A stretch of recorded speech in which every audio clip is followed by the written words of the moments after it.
Okay, let's begin.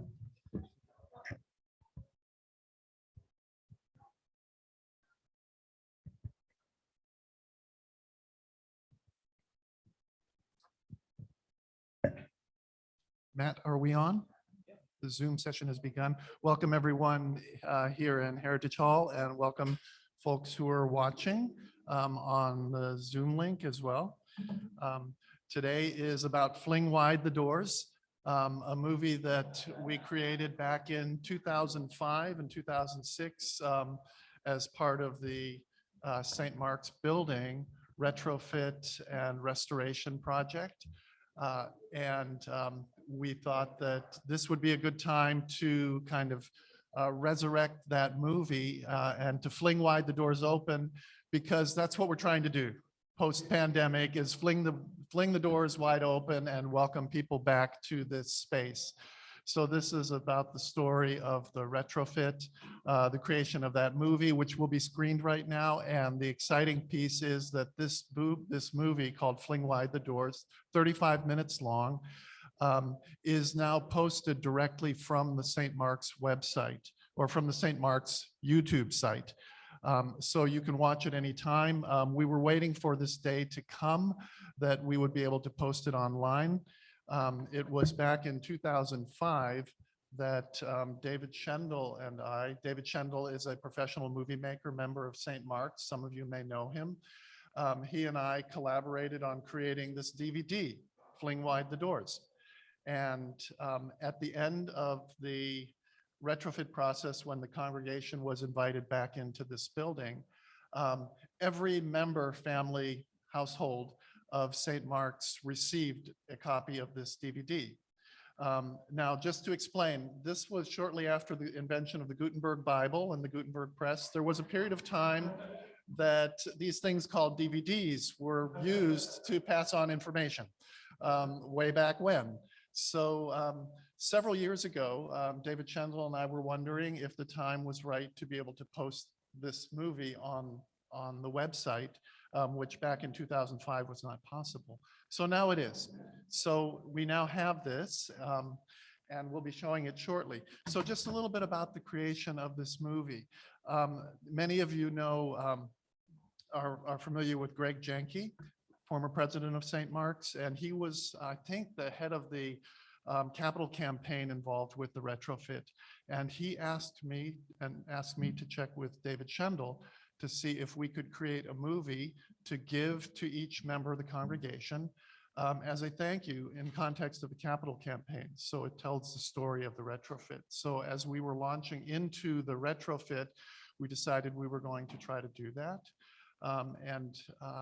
David Schendel, who is not able to be here today, by the way, he, as a professional movie maker, he is screening a brand new production that he completed just recently and was premiered last week and is also screening for the first time this week in many other locations. It's called Enduring Democracy, the Monterey Petition. And it's about the return of the Japanese families after the internment, after World War II, and how the people of Monterey kind of got together with this petition to say, we welcome you home, we welcome you back, we want you to be part of our community, you belong here. And that was a very unique experience in this country, that a whole city kind of got together, Monterey, with this petition. So it's the story of that. So if you have a chance to see it, Liz and I saw it last weekend down in San Jose. It's a remarkable documentary, but that's why David can't be here today. So the making of the movie, as soon as we knew this was going to happen, I was crawling around this building during the course of the retrofit with my camera for better part of a year, up into the rafters, watching them shoot shotcrete out of cannons to rebuild all of the walls, watching them haul in and participating in the hauling in of all the new parts of the new organ, watching the demolition, filming all of this. And then at the same time, of course, St. Mark's was right next door, worshiping in the Urban Life Center, and kind of watching from next door as this progress happened day by day. Liz is pointing out the time. And Liz, by the way, is the narrator. You'll hear her voice. as part of this movie. The script I wrote, but a big call out to Gary Schilling, who provided weekly. Gary, hi. I see you're watching. Gary provided weekly updates in the bulletin regarding all of the architectural construction contracting details that were going on to keep the congregation kind of up to date. And he is, of course, an architect, as many of you know. So I shamelessly stole from him those texts and embedded them into the script that you'll hear Liz reading. So I would close my comments just to say maybe we'll have a few minutes afterwards for questions. At the very end, I remember that when we screened it for the first time upstairs, the sanctuary was full of people. We watched it on a large screen. And as soon as it came to the credits, there was a lot of applause, which was great. I mean, I think you'll enjoy the movie. But it was a little bit disappointing because right at the very end, Jolene Karen, who some of you know, who is a member of our congregation, now residing up in Lake County with her family, she sings the tune at the very end. And it's really gorgeous. So at the very end, when we go into the credits, please hold quiet. Let's listen to Jolene as well. So Matt, I think we're ready to launch. If you are, let's see, Fling Wide the Doors.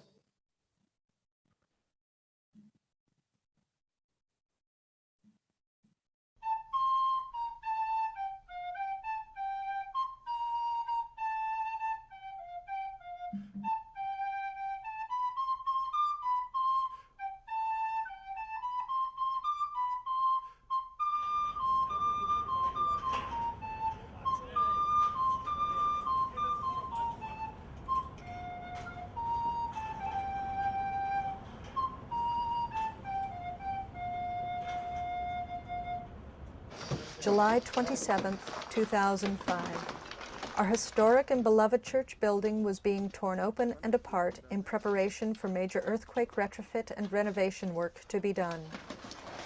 Workers were pulling away walls, exposing floors, ceilings, and lots of red brick.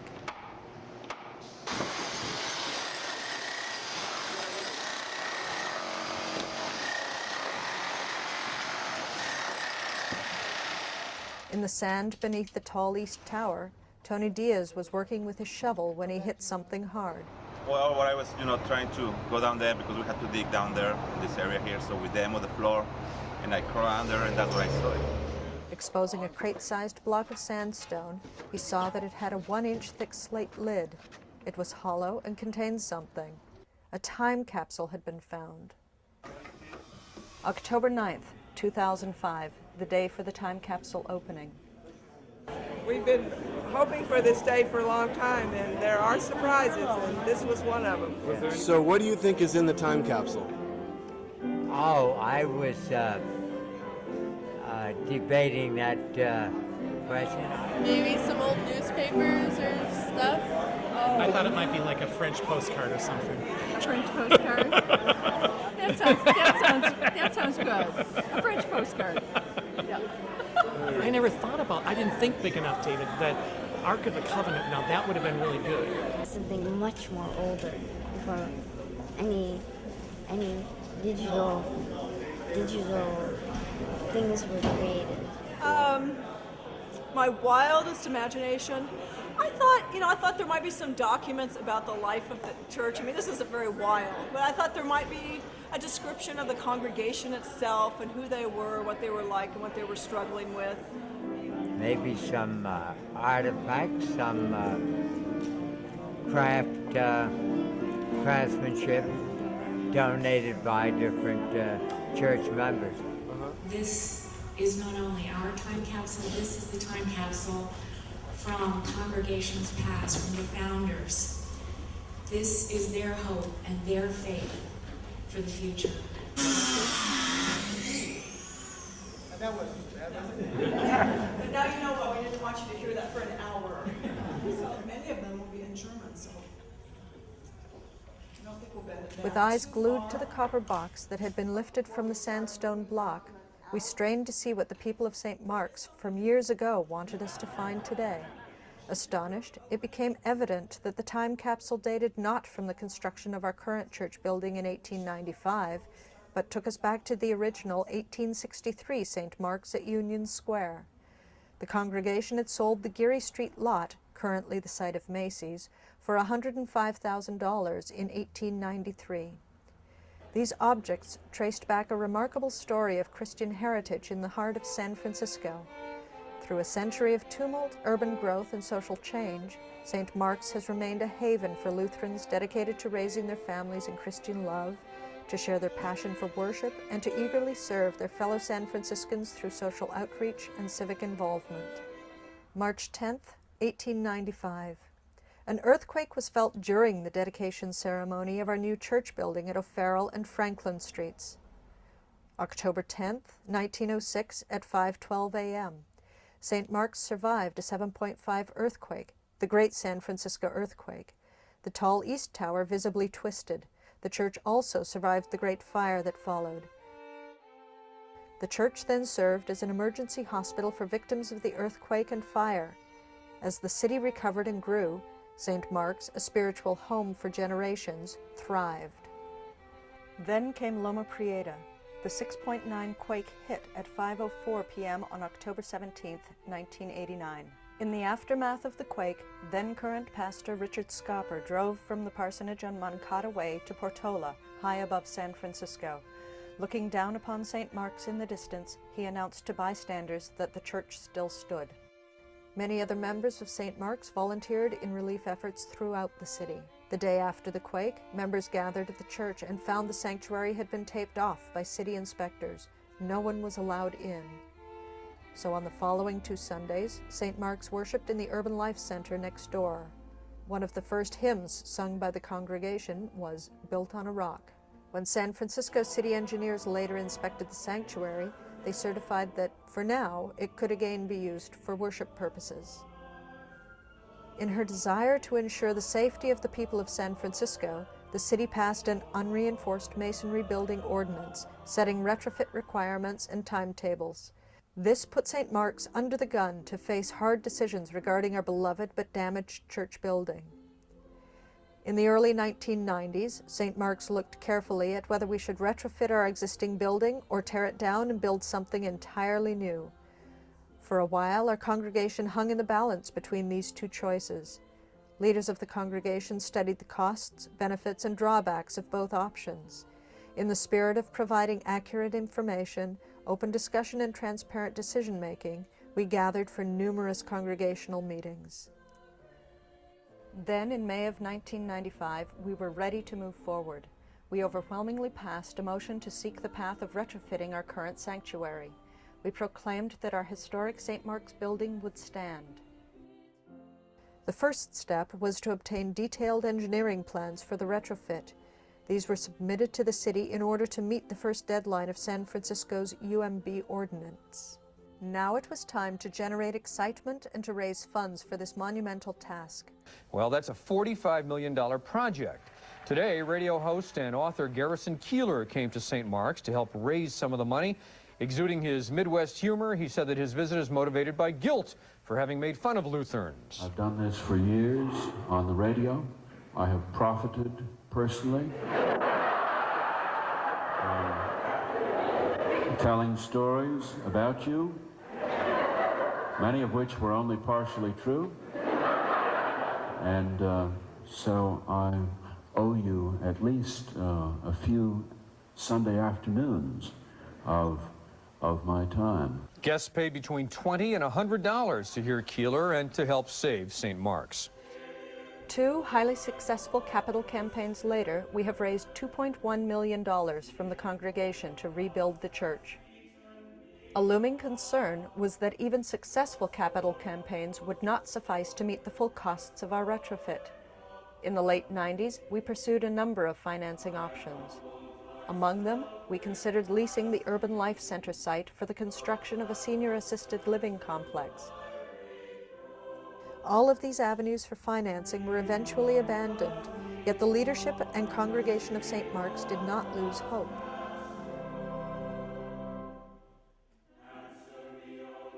Through the leadership and creativity of St. Mark's finance team, who had been working diligently on a variety of options, hope was renewed. Congregation member Jonathan Ocker brought the resources from his law firm Orrick, Harrington and Sutcliffe to the table. After months of careful exploration and research, a successful financing plan was brought forward to the congregation for their approval. On June 12, 2005, we approved this funding plan and agreed to vacate the sanctuary, allowing the retrofit and restoration work to begin.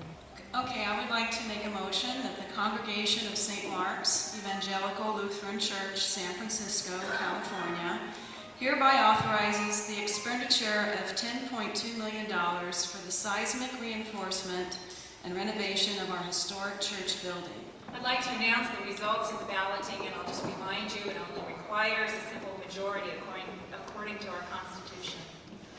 By a vote of 139 in favor, by a vote of 135 in favor, 3 no, and 1 abstention, the motion has been passed, and we will start our retrofit.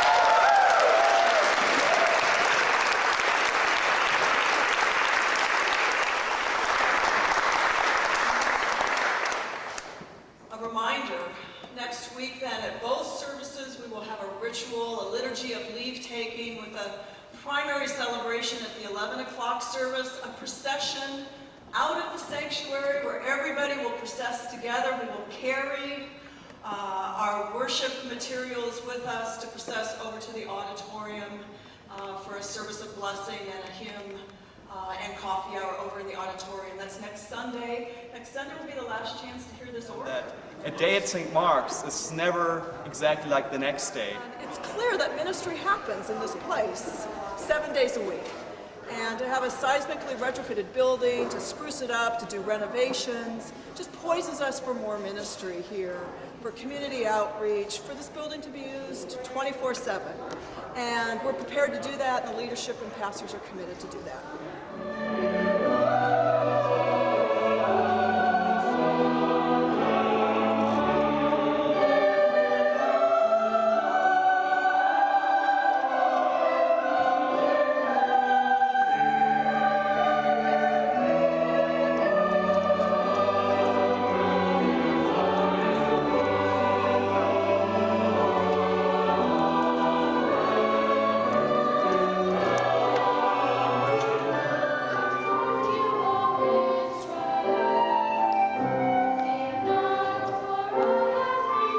A week later, on June 19, 2005, at a festive service to go into our exile in the Urban Life Center, the keys were handed over to our ELS architects and plant construction. We joyfully processed out of our building. Plant construction, ELS architecture and urban design, and structural engineer A.T. Maravich and Associates formed the core of a professional team that had worked with St. Mark's for over 10 years to find the best affordable design to comply with San Francisco requirements and meet our congregational goals. St. Mark's members had long wondered, what will it be like to leave our beloved sanctuary and worship in the ULC? How will our celebrations be affected by this change? The past year has clearly demonstrated what our pastors have always emphasized. The church is us, not our building. And yet, we know that physical things, sacraments, artwork, rooms, have a powerful effect on our liturgies and faith. We found ourselves in the midst of an historic undertaking, reinforcing our 110-year-old landmark structure to better resist earthquake forces, and, as part of this effort, renovating the building to restore some of its lost beauty and to enhance our mission of service, education, and worship.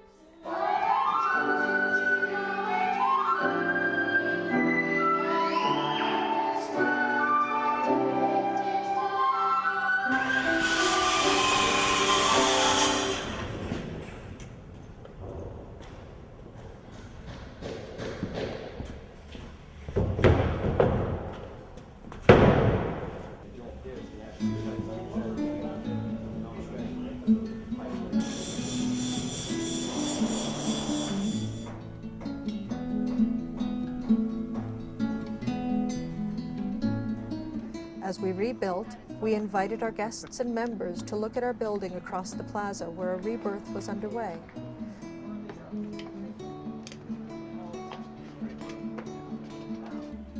The The scaffolding, netting, and construction materials bore silent witness to the labors of committed contractors, architects, and engineers.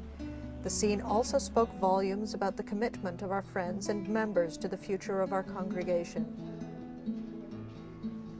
What about the kitchen, Barbara? It's going to be wonderful. Look how big. It's going to be huge. Well, which side is the stove on? That's for your cook line right there. Yeah, right. You like the old floor? You think the old floor? In departing St. Mark's over a year ago, we knew that we would return to a much safer building, but also that we would find new 21st century amenities, such as a new kitchen, new bathrooms, new electrical, audio, and lighting systems, new nursery, improved heating and ventilation, and of course, a long-awaited Taylor and Booty organ. But most important of all, when we flung wide the doors to St. Mark's on December 10th, 2006, we hoped to find a worship space that looked like we'd done nothing at all. With new painting, stenciling, and gilding, the sanctuary was to appear much as it did 111 years ago. The 1894 workers were familiar with the maxim, "If it doesn't fit, force it," or the German equivalent. If steel beams at the balcony weren't a good fit, they bent them. Over the years, the east and west brick walls had moved away from the steel beams that supported the nave floor. The movement, probably during one or more earthquakes, was significant enough, 1 to 2 inches, to break some steel ties that connected the beams to the walls.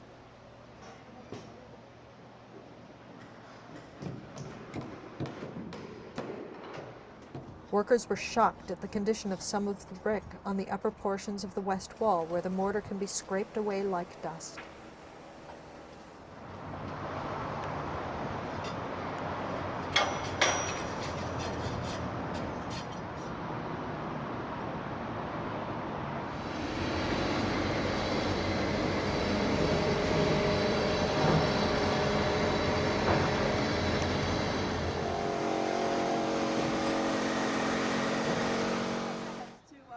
In 2006, we celebrated Palm Sunday in exile, but with no less enthusiasm, for we knew that our temporary displacement was necessary to ensure that future generations will continue to mark this festival in the building that has been a spiritual home to so many before us.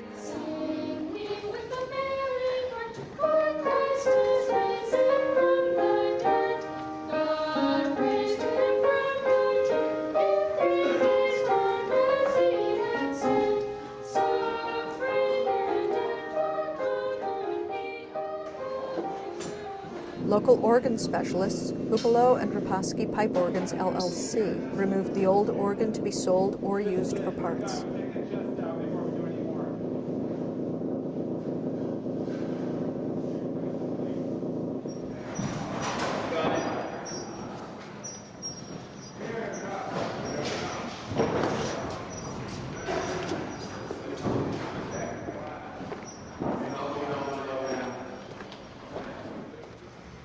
Outside, workers injected chemical grout into the layer of unconsolidated sand that sits under our foundations, creating a sandstone-like layer that will more uniformly support the church's foundations during an earthquake.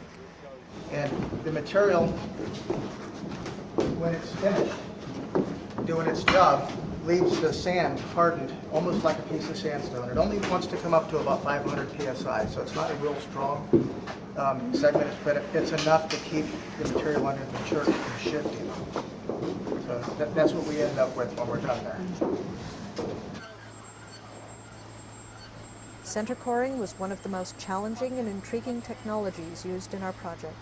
The goal was to develop a structural reinforcing design that would have minimal impact on the historic exterior and interior of our landmark building.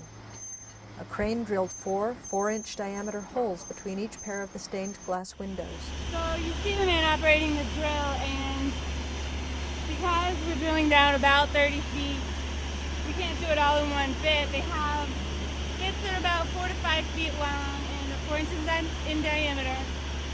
He'll drill down, and then when he gets to the bottom of the bit, he'll get the next piece of extension, and it's threaded. He screws them together, and then you keep going. Well, it's drilling down 4-inch diameter, and it's taking out the existing material as it drills down. You see this hose, it's actually a a vacuum hose that pulls out that existing material, and then it goes into this barrel drum right here. So what do you do if you hit oil? Stop. We get rich.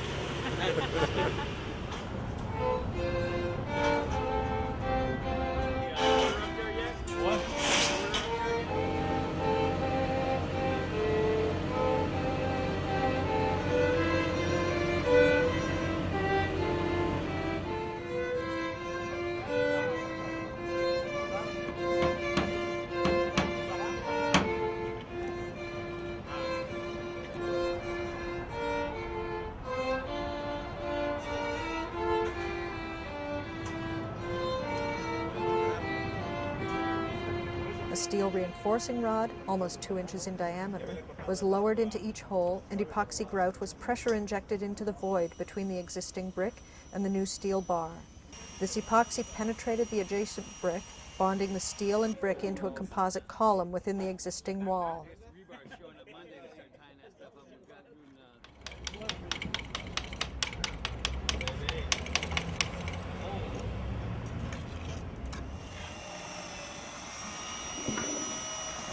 Plant construction removed brick withes in preparation for the application of shotcrete on many of the interior wall surfaces.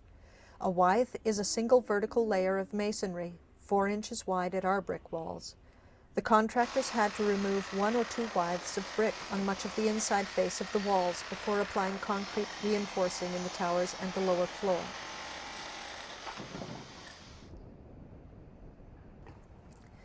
Much of the seismic reinforcement of our building was accomplished by building a concrete structure within the existing brick exterior walls, a building within the building.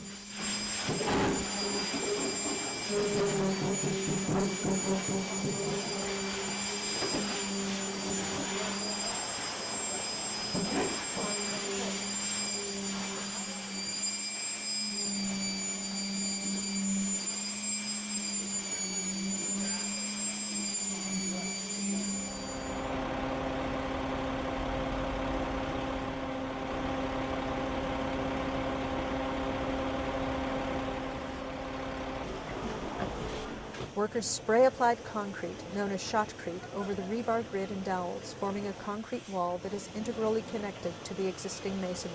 They built this concrete liner at the inside faces of many of the masonry walls, starting with Heritage Hall and gradually moving up to the main floor and towers.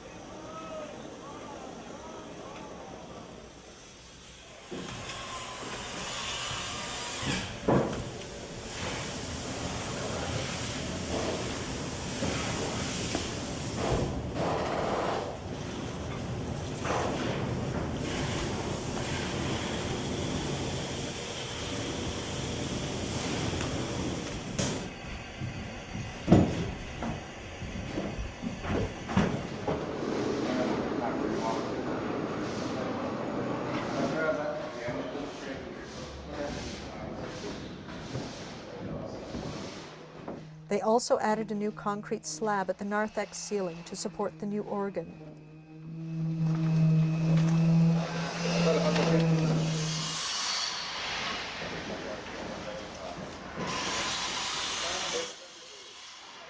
In Heritage Hall, workers removed the old wood flooring so that it could be replaced with a structurally sound plywood diaphragm to stiffen the perimeter walls and structurally tie the building together. Overhead, the ceiling was filled with new wood blocking to stiffen the sanctuary floor and tie the exterior walls together. Workers installed steel reinforcing bars in anticipation of shotcrete applications at the new shear walls located at the north and south edges of Heritage Hall. The shear walls are designed to provide lateral stability to the building, just as the sides of a cardboard box keep adjacent sides from falling flat. The new shear walls will resist the sideways forces created by an earthquake and transfer these forces to the foundations, which in turn transfer the force to the soil that was earlier solidified with a soil grout. And yes, without a separate pantry, the kitchen has become larger and our gourmet chefs will have a view to the south through the former pantry window. 8 burners with a grill in the middle, so we can do pancakes there. Fire protection workers installed main piping for new automatic sprinkler lines that will protect the building and occupants should a fire ever start. Truss together with a filler block, and then the threaded rod. There's another block down here and a plate, and it's sandwiching it to kind of keep it locked in. Plant workers have repaired and strengthened the major trusses, reinforced the truss column connections, and applied concrete for new beams to reinforce the parapets and stiffen the long east and west walls.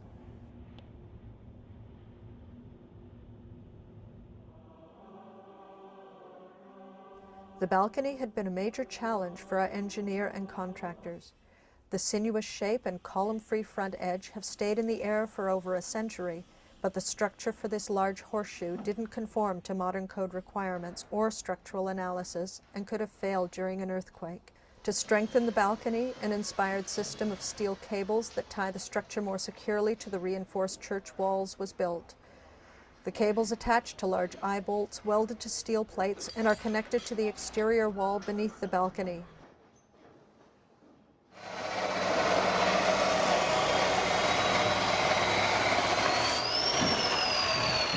Plasterers applied metal lath and new plaster beneath the steel reinforcing mesh, keeping all of this structural work hidden from view.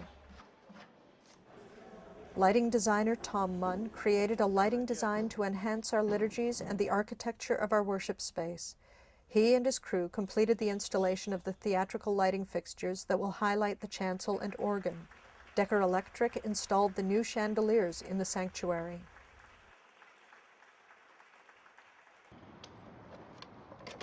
The slate installation took about 2 weeks, and the roofing project was completed when all of the copper flashing and roofing accessories were in place.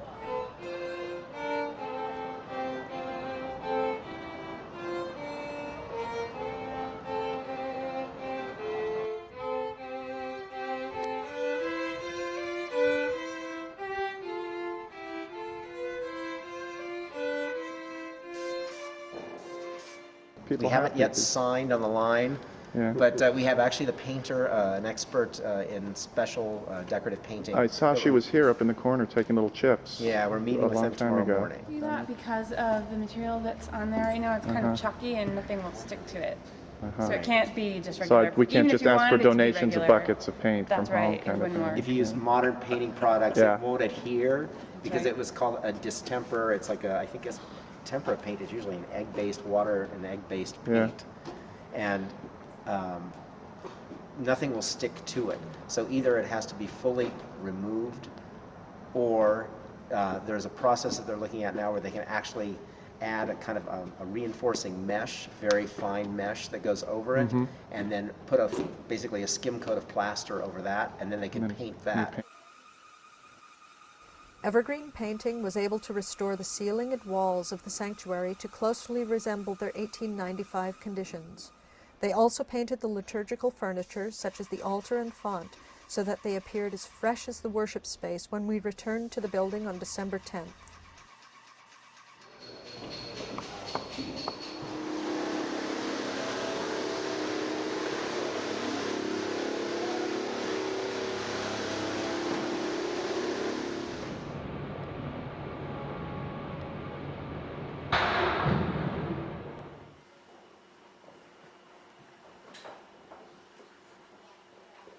Although our funding did not allow a full restoration of the stained glass windows as part of our current project, we have had a gifted and well-qualified local artist, Justin Zolli, replace about a dozen pieces of glass that were either missing or badly broken.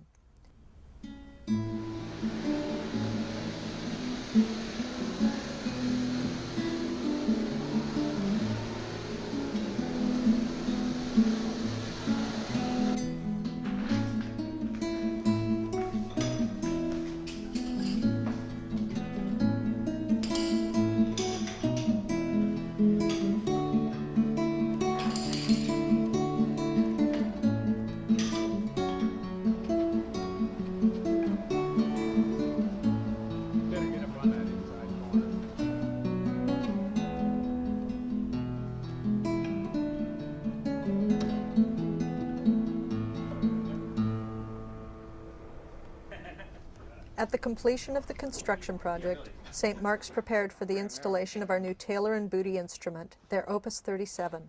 The delivery truck arrived with thousands of pieces and pipes on Monday morning, November 6, 2006. Carried in with the help of numerous St. Mark's volunteers with strong backs, workers from Virginia assembled and prepared our new organ throughout November and December.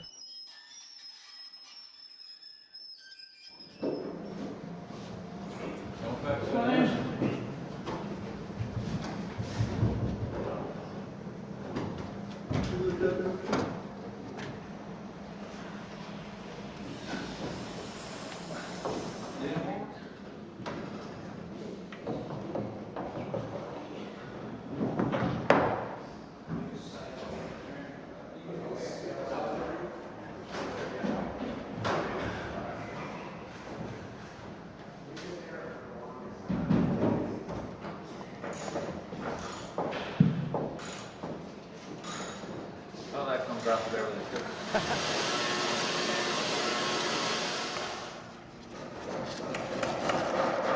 That's the biggest pipe in the, other than the 16-foot Posauna.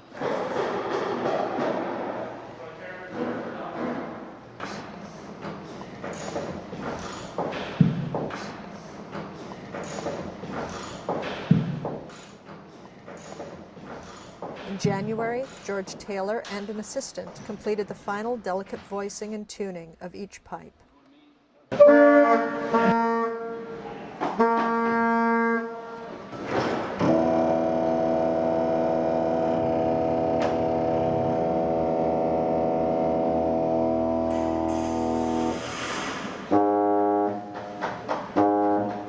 But it is wonderful to finally to see that this organ get here after all the places it's been, all the times we've dismantled it and reassembled it and moved it.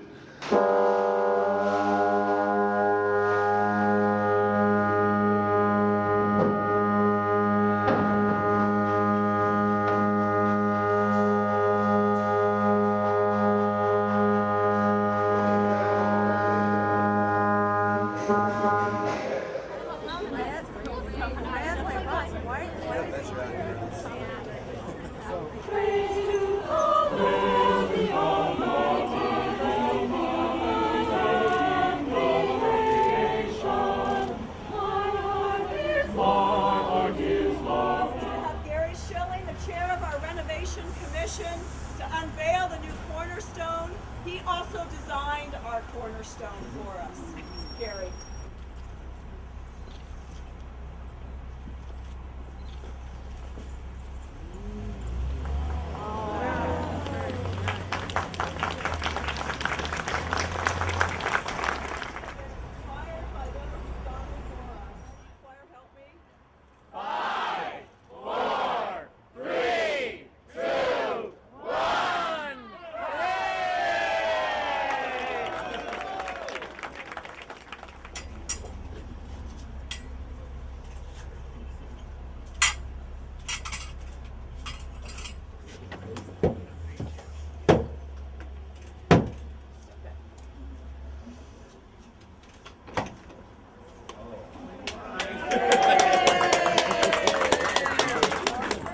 Peace be to this house.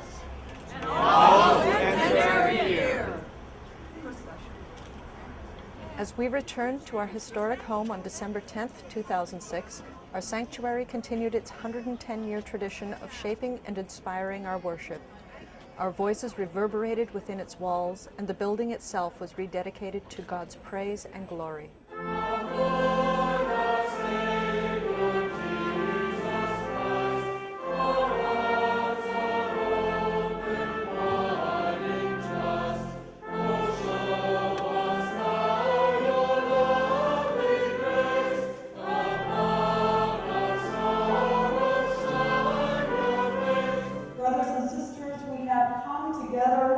To rededicate this church for the worship of Almighty God and for the building up of the body of Christ.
words of St. John Chrysostom.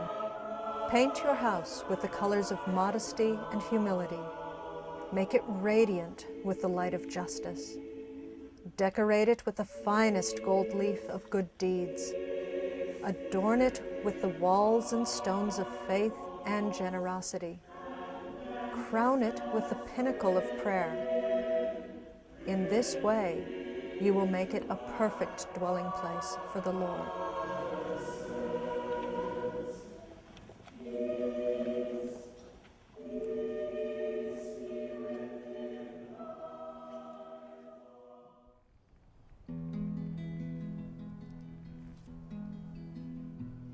Fling wide the door, unbar the gate. The King of glory comes in state.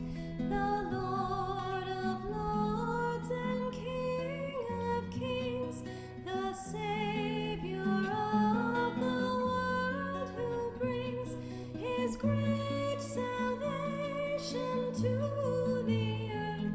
So raise a shout of holy mirth and praise our God and Lord, Creator, Spirit, Word.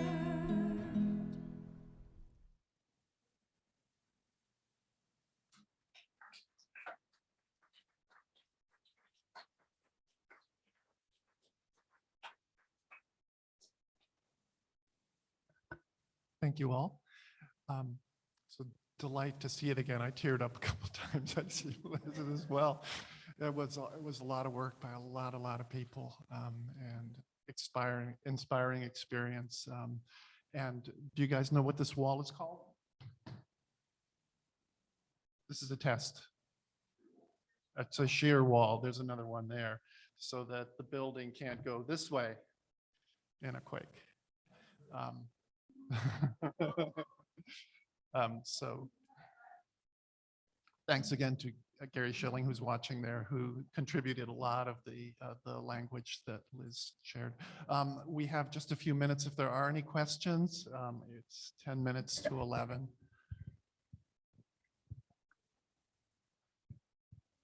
It's on the church website now. You can go to the church website, click on whatever the most recent service is from the website. That takes you to the St. Mark's YouTube channel. And then you go and look at the videos on the YouTube channel and you see the Fling Wide the Doors. So anybody can see it any time now.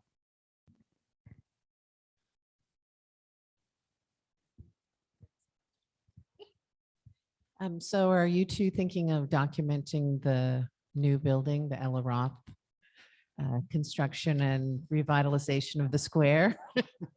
Gary?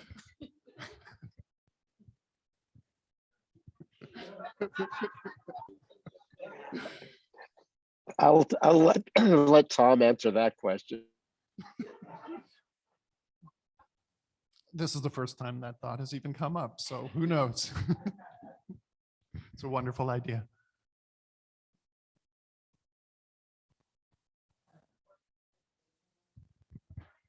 Corey, you can go ahead and ask. I wanted to add that you can find the video directly at smlc.live/renovation. And you can access our YouTube channel at smlc.live/YouTube or YT, and also try to remember to insert a link into next week's announcements with a picture, so that we'll have that way as well. And Cora and I had a question. What were some of the clues that helped us determine that the time capsule was actually much older than we were expecting it to be? What were some of the things that they found in there? Do you recall? The initial clue was that it was not placed in the way a time capsule would usually be placed. That time capsule was found in the northwest corner under the stairwell, just kind of placed there as a box in the dirt. And that's not usually the way a time capsule is placed. So as soon as it was located and we pulled it up, it was already clear to knowledgeable folks that that was not likely to be that. We kind of kept that a secret until we opened it, until we knew for sure. But we kind of thought that was probably not the St. Mark's building time capsule. And then we, of course, discovered that it was from the, 50 years earlier, the Union Square Church, that time capsule had been transported here when they built the building. So the big secret is, and I'm just going to say this a little bit, that there is, we believe, a time capsule existing from when this church was originally built. We also think we know where it is. And I'm not going to say more, but we believe that there is another time capsule. And then some years later, we created a third time capsule that also exists, and that was maybe like 10 years ago. I'm not remembering exactly when, but we filled a time capsule, and I think it's placed close to where the time capsule that was unearthed and shown in the beginning of this movie was placed under the stairs there. So we have a more recent time capsule as well. In terms of the content of it, the date on the material gives it away. Thank you. And Tom, just to add one thing, the new time capsule, there's actually a bronze plaque near the drinking fountain downstairs that identifies that there is a time capsule below the floor and when it's to be opened. Very good. Thanks, Gary.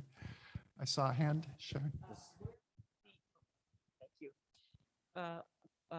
How is or where is the or are the original contents of that time capsule being preserved? Those old artifacts that were unearthed, where are they now?